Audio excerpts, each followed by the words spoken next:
Again, I'm Christopher Parks, and I'm joined by my good friend David Conrad here. David is the historical consultant for our production. I'm the director and playwright for our production.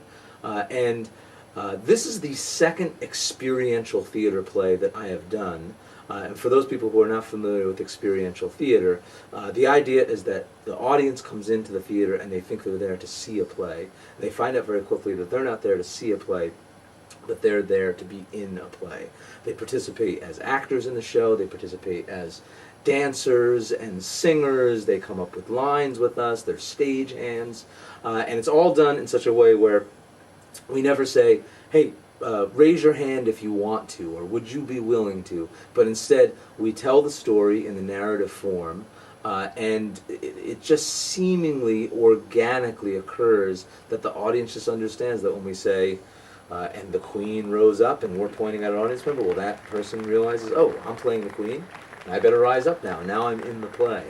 So the first piece we created was the Odyssey experience, and that was you were a sailor, and you were coming back from the Trojan War with Odysseus, and going on all those wonderful, those wonderful adventures that he went on, and it was a great time, but there wasn't any singing, and there was very little dancing, but there was a lot of acting and a lot of pretending to be on the high seas and being chased by Poseidon and betraying the gods and getting in trouble and stuff like that. I said, boy, the next piece I want to do something that is inspired from a culture that has expectations of the audience being a part of the production.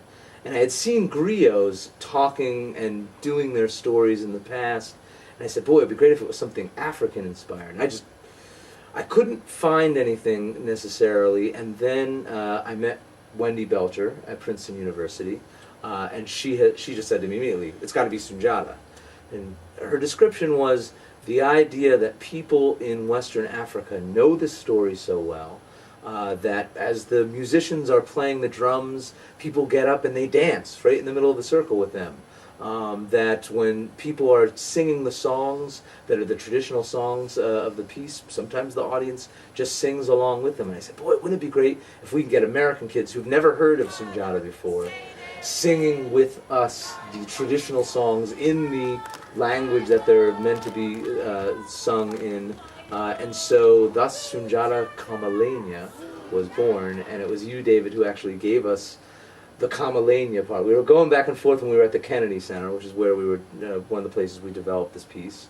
And I remember it was on a walk after rehearsal one day, and you said, Chris, Sunjata Kamalenya. And I was like, what is Kamalenya?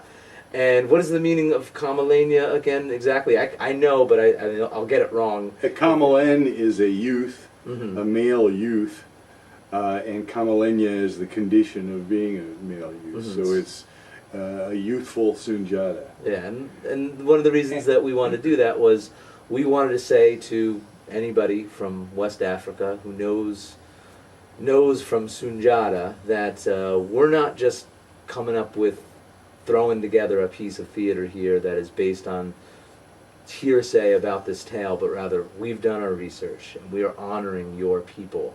And so we want you to know that when you see that title, you know it's probably going to be something that is going to be honorable to your people. So you've witnessed these performances firsthand. I've seen things on the internet, but can you talk a little bit about, we have our Jelly Musso, who is using the megaphone to speak louder. That was inspired by your conversations of these performances and things photographs. like that. And photographs, yeah. Them, with their microphones out there conducting the whole event. But it's a good point that about audience participation as part of the event in the culture.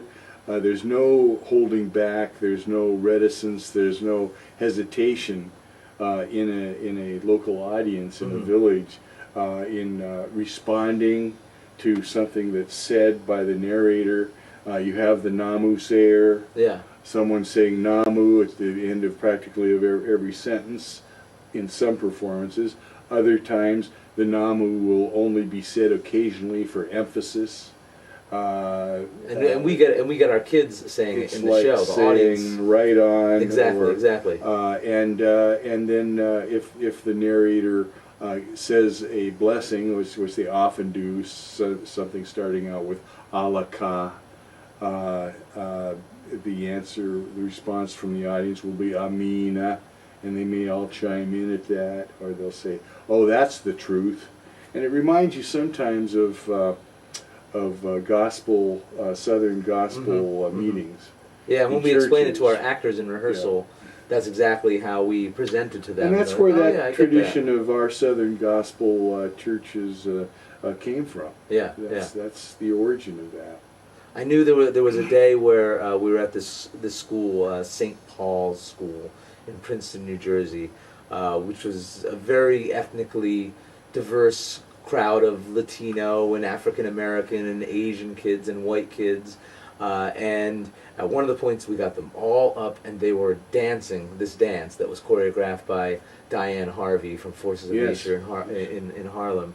And she got the actors to be able to teach this dance to these kids who had never danced, never heard these songs before. And it was just like between the Huts and 150 kids from America dancing this traditional West African dance, I was like, okay, we've gotten somewhere here. This is pretty cool that these kids are celebrating this culture.